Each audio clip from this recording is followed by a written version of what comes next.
What you're going to see today is a series of sets. What we do is we create theater, we create sets for people to live in, to eat in, to work in. And I want to talk to you about how we develop those ideas and basically how we see the project even before it's been transformed or been made. The first project I'd like to look at is called Serenbe. I was commissioned by Steve and Marie Nygren, to work on a little town south of town called Serenbe. Does anybody know that town? Good. The first phase, basically, Steve and Marie asked me to come in and design the Blue-Eyed Daisy. And we were having such a good time that they asked me to design their home. They asked me to design all the lighting in the first phase. I colored all the houses. Basically, we were creating a set. And here we see the beginning of that piece of Serenbe, the bake shop, which is a flat iron building built all with old brick. We went down to Castleberry and we found an old livery stable that was being torn down, and literally the brick was being reclaimed as the livery stable was being taken down. A lot of attention to detail from Steve and Marie about wanting to create a feeling of vintage, a feeling of organic, of earth. This is the bake shop from the corner of the flat iron piece. This is the point. This is an awning going up that Andrew Crawford made. It has a very complex, rounded front on it. The building is faceted and the awning is rounded, if you can see. Very complicated to do.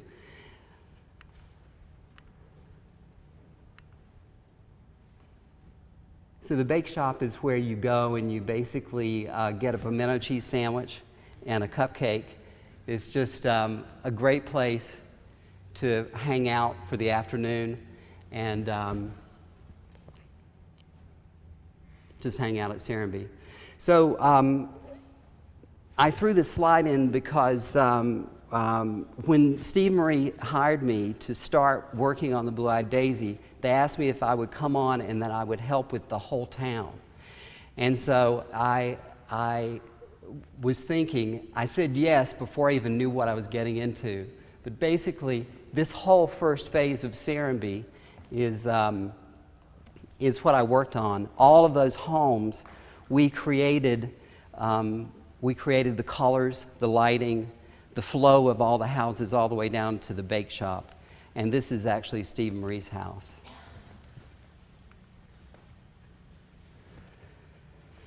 Then about 2 or 3 years after Serenbe, I got a phone call from a really awesome young guy, Ford Fry. Ford had been with the Ritz. He had also been the executive chef at Eatsy's, if you remember Eatsy's. It was a gourmet food store, and basically Ford had been referred to me to design this little restaurant called JCT. Actually, it wasn't called JCT initially. Ford was hunting for names, and it was going to be called Firefly.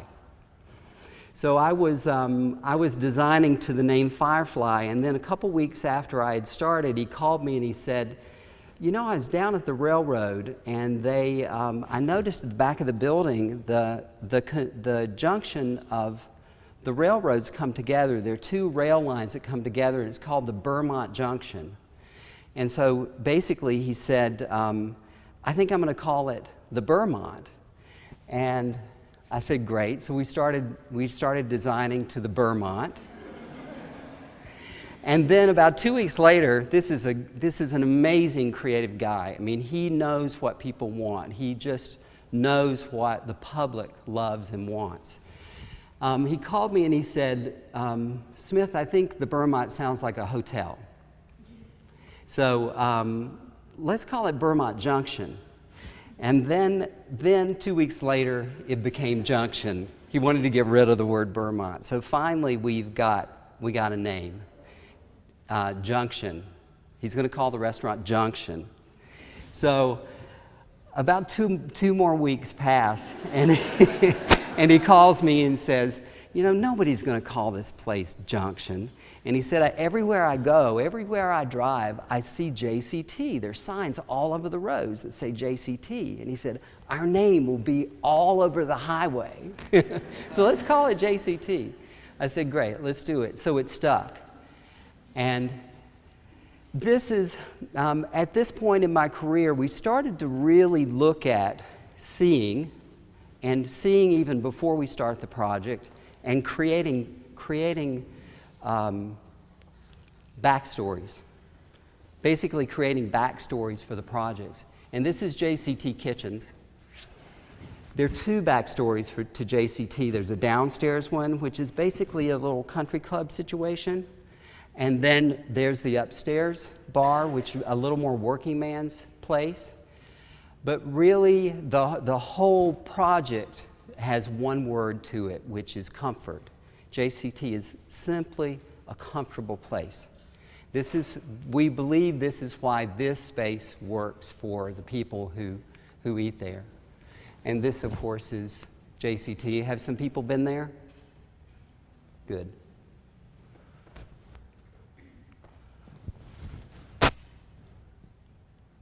An important thing to note, we measured table sizes all over Atlanta, and they were much bigger than table sizes in New York, Chicago, and San Francisco. With this restaurant, we actually reduced the table size by at least 3 inches one way and 4 inches the other.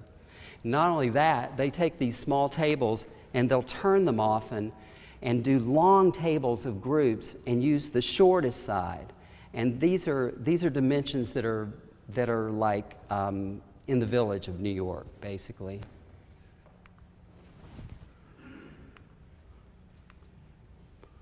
The bar, the back bar. Just a thing of note, we bought a silo, and it came from Ohio. It was made by a family in Ohio, and this is the family of men who erected that silo. It's all they do for a living. They go around the country to farms, and they raise silos. This was not put up by a contractor or somebody from Atlanta. These guys, they were Amish, came and put the silo up next to JCT. They were so amazed that he would actually feed them for free.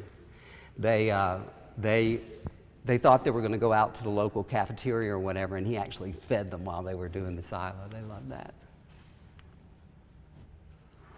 So at this point, we're a couple more years in, and Ford asked me to work on a project in Decatur, and this project is called 246.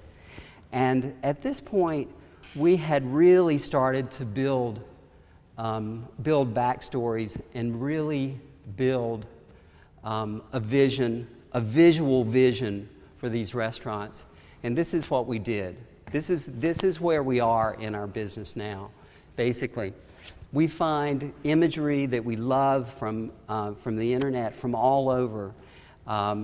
Basically, a room that might have a chair that we love, or the way it sits, or just the way a number lives on the page. Textures, the color of a wall, the way the light happens in the space, flavors, the feeling, the senses of food, stack of wood, This image helped us realize that we definitely wanted a stack of wood inside the restaurant. Some animal imagery. We ended up with sheep, not goats. And here we are with more letters, more numbers coming in. And this is really a combination of me and Alvin Deek, who did the branding for 246. You can see some of his numbers coming into the project. Now you can see some of his hand-drawn numbers coming into the project.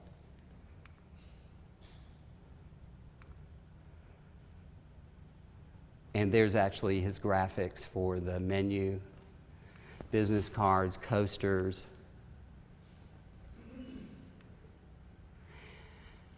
As we created the space, basically we would collect old vintage things. This was the space before we did anything to it. This was after it had been demoed. An important thing to notice that it's two different buildings. One is 10 inches lower than the other. We actually raised the floor up, and so the floor is one level at 246 now. Imagery of tools and machine parts that inspired some of the textures inside the restaurant. Lots of vintage and lots of reclaimed materials in this restaurant. The tables are actually blackboards from the flea market. These pictures were all taken at Dutton and Hall. If you know that building on Howell Mill Road, it's a machine shop. They've been in business for 60 years. Hand-blown light fixtures, handmade stools. They're the stools. Lots of artisan work from Andrew Crawford, Chris Hagan, Skylar Morgan. These are amazing local people. Everything in this restaurant was made locally, except for basics like table bases. And I believe we bought that chair from out of town. There's our little sheet. The wine cooler is actually a cabinet that used to hold maps and documents in a city hall. The wood stack. And here we have the Optimist. So the Optimist backstory is the big room is one thing, the small room is another. You walk into the short room, which is supposed to be kind of a 1970s Venice Beach look. And then the big room is more like a fish production plant on the wharf in Savannah. But really, the one word that describes the Optimist is all about entertainment. If you've been there, you've noticed there's a golf course in the front. There's a three-hole golf course. When that idea came into the project, we knew that the project was going to have legs. It was like it was going to be a different kind of place when people saw the golf course. So again, the backstory is really electronic at this point. It's on Pinterest, it's on Tumblr. We're tumbling and we're actually promoting the restaurant at the same time as we're building it. And this is the deck that Alvin and I created for the Optimist. This is the inspiration.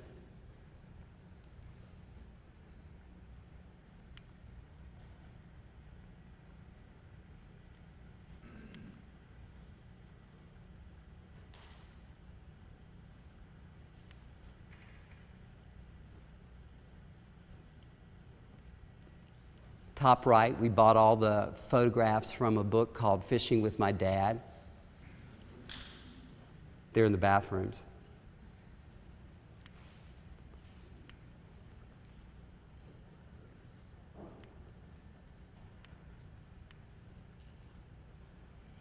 The logo, again by Alvin Deek. Anybody know about letterpress? Letterpress, yes.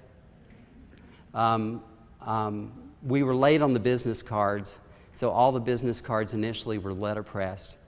We would do them like 100 at a time. They'd run them over to the restaurant. They'd all go one night and then they'd run them over again. Those were all the business card designs in the beginning. I think they've pared it down just to a couple now. They have one at a time. Menus. The numbers for the bathrooms.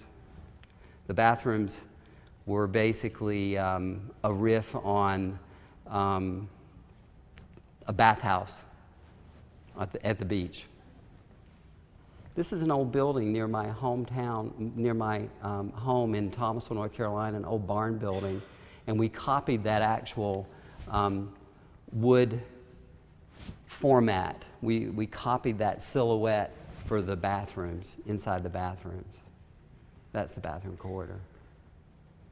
Anybody got a key? Anybody own a key? Yeah? Do you remember what number you chose? No. I have 141. I also have 51. That was my age when I finished the Optimist. Yes.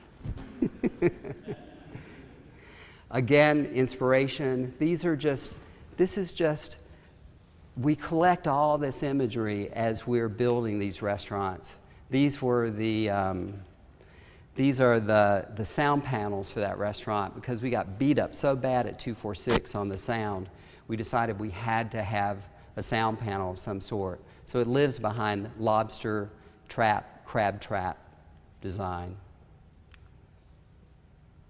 And we used it in various places in the restaurant. The bar is this massive steel thing. It's thousands of pounds of steel.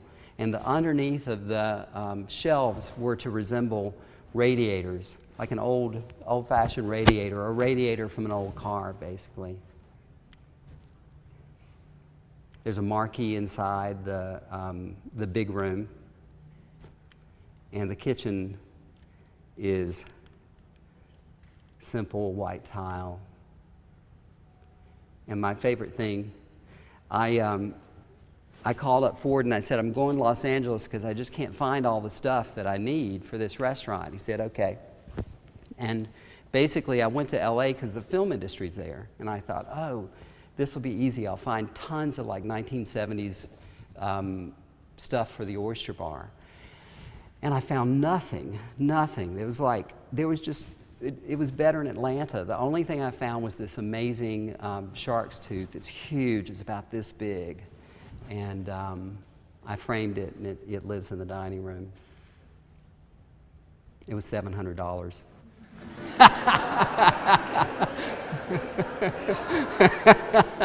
I just thought I'd interject that.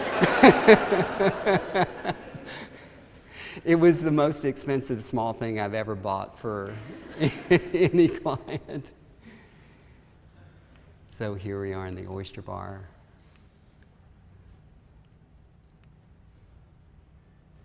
And then lastly, we have an amazing person, probably one of the nicest clients I've ever had, Faye Gold. She had a gallery in Atlanta for 25 years and closed it in 2009. And she has found a new benefactor who basically wants to create a world-class art collection. He said, well, why don't you just open a gallery? I'll open a building, you can have a gallery in it. So basically on the corner of Brady and 10th, they took a 3-story building next to Miller Union, if you know where Miller Union is. They have hired Hintz, one of the best taggers, who has become an artist, basically, to graffiti their building. And there it is.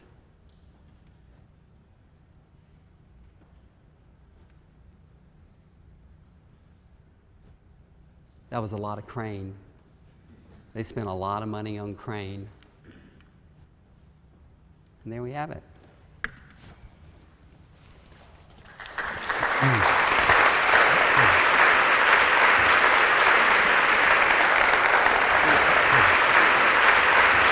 All right, so we're going to do 3 questions with Smith since we're a little over time. So raise your hand, and he'll call on you, and I'll run a mic out to you, and you can ask the question in the mic.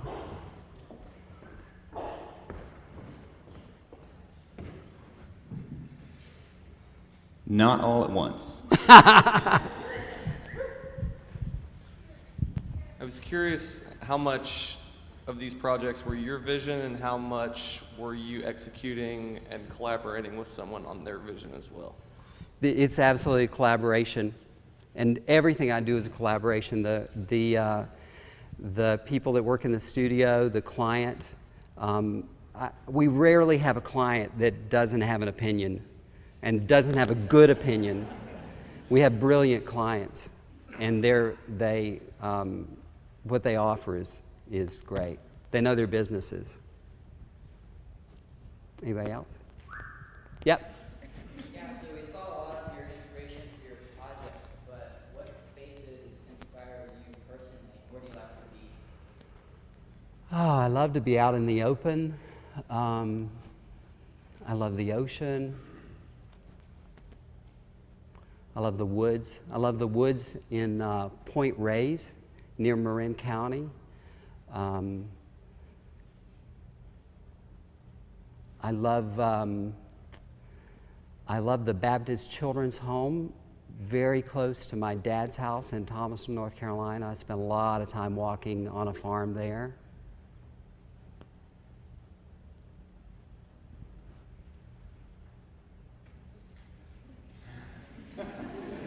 Mm-hmm. We want Colin. Go. Do you ever feel that with clients now and how much exposure they have to internet and media that they ever get overstimulated? Yes, we're all overstimulated. Actually, I was so torn about this talk and really what I was going to talk about, because the reality of creativity has to do with a lot of stimulation. Basically, creativity is when a variety of ideas come together and we have this upending moment when the creative idea comes to realization, you know? And we are all just fed with so much information right now. I do a practice called 5 Rhythms, and we believe one of the rhythms is chaos, and we believe that this time in life, in the world, is chaos. Basically, we are bombarded, all of us, by so much information that it is hard to see. You know, it's hard to even see and get past that. But you did a beautiful job in that first piece. Did you understand that it was very theoretical initially, and then all of a sudden, when someone said they saw light, then we got to the real exercise, which was to see the thing, see what you saw, instead of seeing a concept. But yeah, we're all bombarded. Like I'm sure when I turn my phone on, when you turn your phone on, it'll blow up, you know?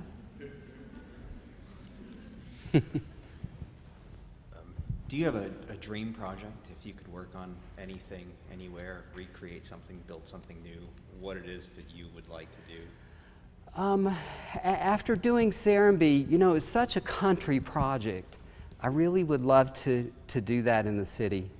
I'd love to do a project that is interdisciplinary and multiple buildings and of big impact, but in the city.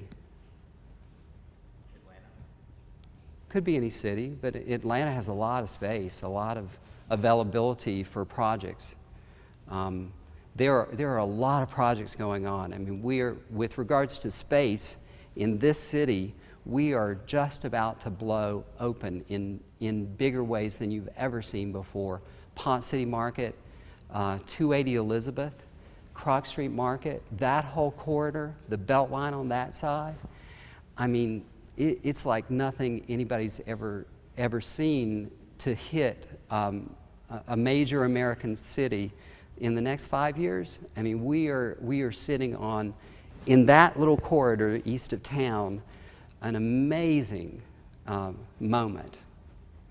Michael Phillips, I don't know if you know who that is, but the guy who basically concepted White Provisions, that whole development. He is in charge of Ponce City Market, as well as many other projects around the country, Newberry Street in Boston, Chelsea Market in New York. I mean, they know what's going on. They know what they're going to do. It's going to be an amazing thing for this city. Let's give a round of applause for Smith. Thank you. Thanks very much.